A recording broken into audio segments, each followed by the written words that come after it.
हाँ बच्चों, नमस्कार। आज के चैनल में आपका स्वागत और अभिनंदन है। आज हम आपको लेकर आए हैं एक महत्वपूर्ण श्लोक।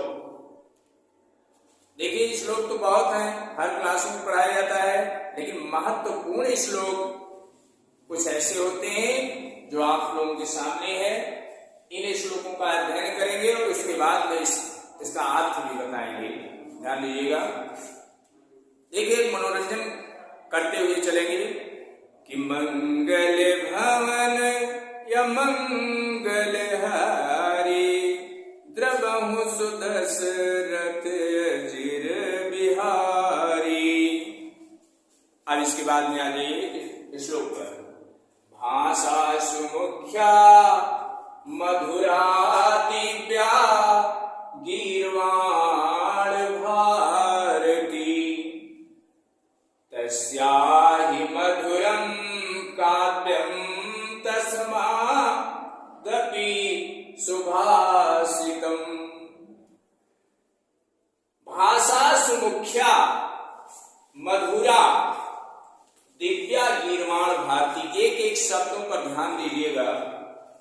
भाषाओं में मुख्य प्रधान है, क्या है?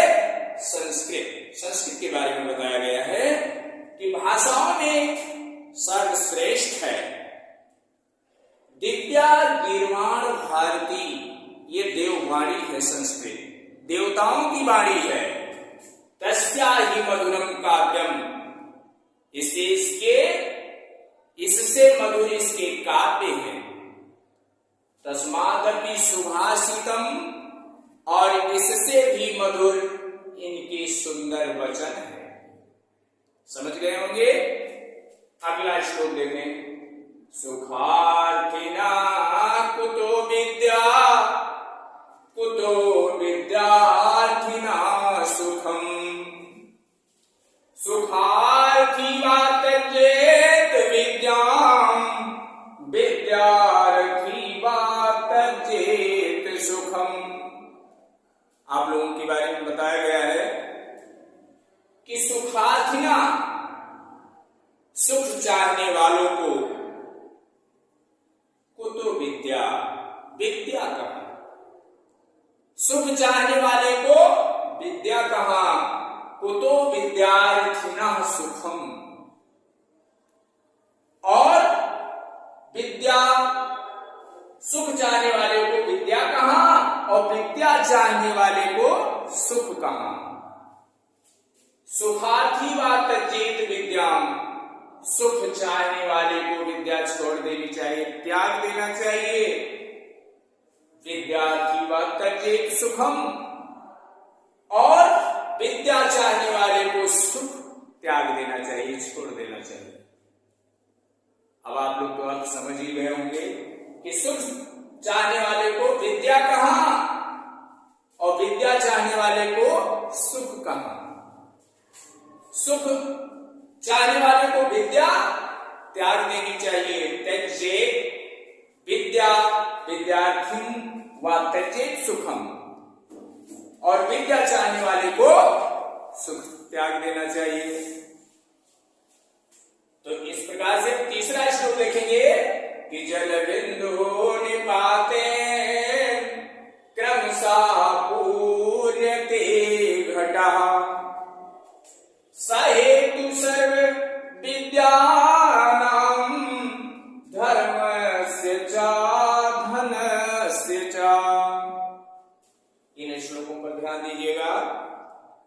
जल बिंदु निपाते क्रमशः पूर्यते घटः, यानी जिस प्रकार से एक एक बूंद से घड़ा भर जाता है, उसी प्रकार से बताया गया है कि सहेतु सर्व विद्यानां धर्मस्य च धनस्य च।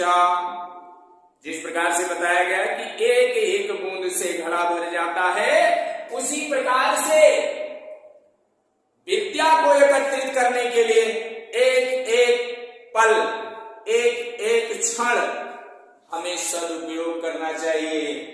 उसे व्यर्थ में गंवाना नहीं चाहिए। धर्मस्य च धनस्य च, तीनों चीजें बताई गई हैं, यानी विद्या, धर्म और धन। धन भी एक एक पैसा, एक एक रुपया इकट्ठा करने से एक दिन आदमी बहुत बड़ा धनवान बन जाता है। धर्म एक एक अच्छे नेक काम करने से आदमी धर्मात्मा बन जाता है। और एक एक पल का सदुपयोग करने से आदमी, यानी विद्यावान बच्चों, आप लोगों को बता रहे हैं कि अगर आपको विद्या अर्जित करनी है तो एक एक पल का सदुपयोग कीजिएगा। एक एक पल का सदुपयोग करने से, अभ्यास करने से प्रतिदिन आपकी विद्या बढ़ जाएगी। इस प्रकार से ये श्लोक तीसरा हुआ। और चौथा श्लोक, काव्य शास्त्र विनोदेन कालो गच्छति धीमताम् व्यसनेन च मूर्खाणाम् निद्रया कलहेन वहा। ये चौथा श्लोक है, इसमें नहीं लिखा है, आप लोगों को बता रहे हैं। काव्य शास्त्र विनोदेन कालो गच्छत धीमताम् व्यसनेन च। देखिए मेरे प्यारे बच्चों, अगले श्लोक में आपको बता रहे हैं, ध्यान दीजिएगा, कि काव्य शास्त्र विनोदेन कालो गच्छति धीमताम् व्यसनेन च मूर्खाणाम् निद्रया कलहेन वहा। ध्यान दीजिएगा शब्दों पर। काव्य शास्त्र विनोदेन कालो गच्छति धीमताम्। धीमताम् माने होता है बुद्धिमान। तो बुद्धिमानों का कालो माने समय, गच्छति माने जाता है। बुद्धिमानों का समय जाता है कहां? काव्य शास्त्र विनोदेन। काव्य शास्त्रों में, अच्छी अच्छी पुस्तकों के अध्ययन में, सत्संग में, अच्छे कार्यों में बुद्धिमानों का समय जाता है, समय बीतता है। व्यसनेन च मूर्खाणाम् निद्रया कलहेन वहा। लेकिन जो व्यसनेन च मूर्खाणाम् निद्रया कलहेन वहा, मूर्खाणाम्, ये तो बुद्धिमानों का हो गया समय। लेकिन मूर्खों का समय कैसे जाता है भैया? एक एक दिन बीतता जाता है। कैसे? व्यसनेन च मूर्खाणाम् निद्रया कलहेन वहा।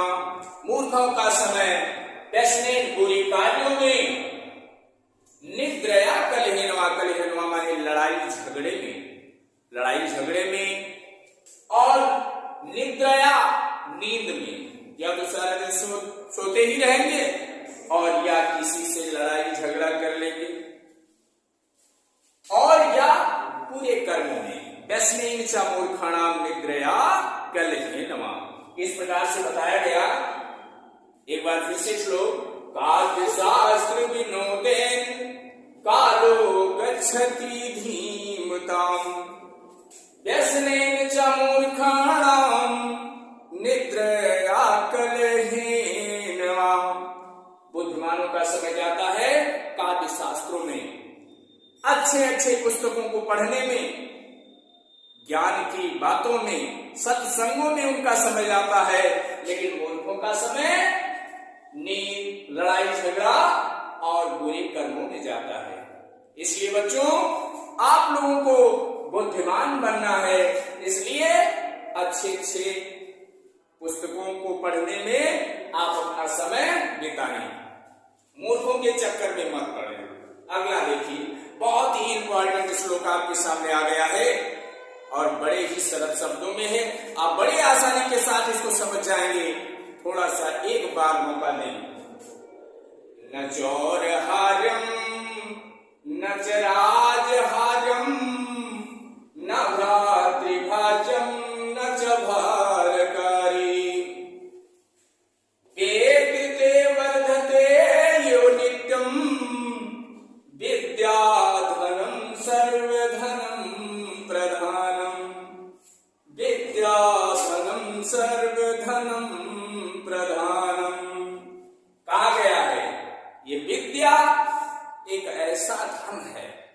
इसके समान संसार में कोई दूसरा धन ही नहीं है, क्योंकि न चोर हार्यम न च राजहार्यम, न चोर इसे चुरा सकता है कि आपके पास विद्या है और चोर आए और चुपके से चुरा ले।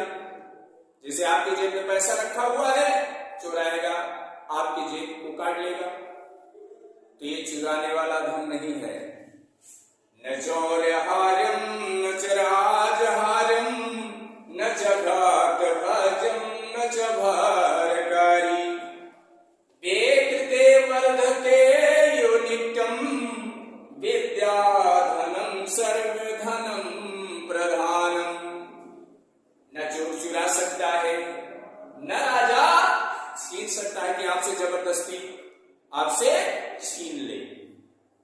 न च भ्रात भाजन, भाई होता है धन में, रुपए पैसे में, जगह जमीन में, मकान में, सब में आधा हिस्सा ले लेता है, लेकिन विद्या धन नहीं बांट पाता है। विद्या जो आपके पास है वो आपके पास पूर्णतया बनी रहती है, उसमें वो बांट नहीं सकता है, कितना भी कुछ करे। न च भ्रात भाजम न च भारकारी, चारे और भारकारी माने भारी या वजन, और ये भारी भी नहीं है कि आप सिर पे 1 कुंतल का बोझा लिए हुए हैं, बहुत वजन हो गया है इसे उतार दें। ये विद्या एक ऐसी धन है, न चोर चुरा सकता है, न राजा छीन सकता है, न भाई बांट सकता है, न ये भारी होती है, वजन होती है। फिर क्या हुआ है? वेकृते वर्धते यो नित्यम विद्याधनम सर्वधनम प्रधानम। ये व्यय बांटने से बढ़ती है, वर्धते व्यय करने से बढ़ती है प्रतिदिन। जितना ही आप बांटेंगे उतना ही बढ़ेगी। और विद्याधनम सर्वधनम प्रधानम, यानी विद्याधन सभी धनों में श्रेष्ठ है, प्रधान है। इसलिए हमें विद्या को अधिक से अधिक अर्जित करना है। कहा गया है कि श्लोक में कि प्रथमे नार्जिता विद्या, द्वितीये नार्जितम धनम, तृतीये नार्जितम पुण्यम, चतुर्थे किम करिष्यति। सर्वप्रथम में हमने विद्या नहीं अर्जित की, और दूसरे ने धन नहीं कमाया, तीसरे ने पुण्य नहीं किया, तो चौथा और कौन सा ऐसा कार्य है जो हम कर पाएंगे?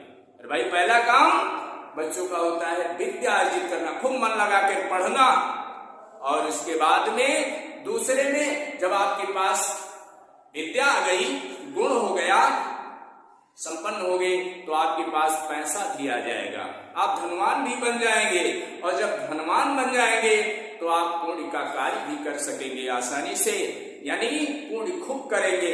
और चौथा कोई कार्य संसार में नहीं है, आदमी से जय सिया राम हो जाता है, जो आया है सो जाएगा राजा रंग फकीर।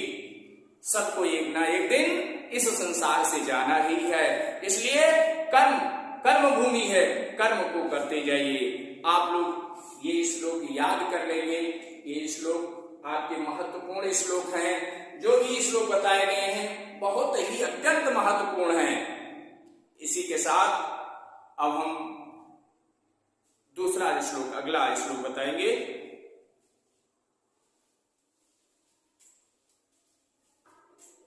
अगला श्लोक है निंदन्ते नीति निपुणाय दिवायस्तुवन्तु लक्ष्मी समाविशतु गच्छतु वा यथेष्टम् आदैव वा मरणमस्तु युगान्तरे वा न्यायाति कथा प्रविचलन्ति पदं न धीरा। निंदन्तु नीति निपुणा यदि वा अस्तुवन्तु लक्ष्मी समाविशतु गच्छतु वा यथेष्टम् अद्यैव वा मरणमस्तु युगान्तरे वा न्यायाति पथः प्रविचलन्ति पदं न धीरा। इस श्लोक का अर्थ समझें। निंदन्तु नीति निपुणा, नीति में निपुण लोग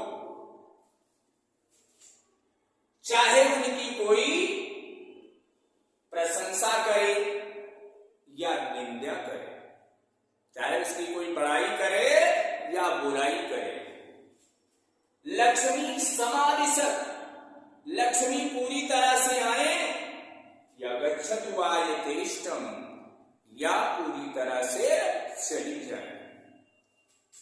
अतएव हुआ मरणमस्तु, अद्यमाने आज ही मृत्यु हो जाए या युगों के बाद हो।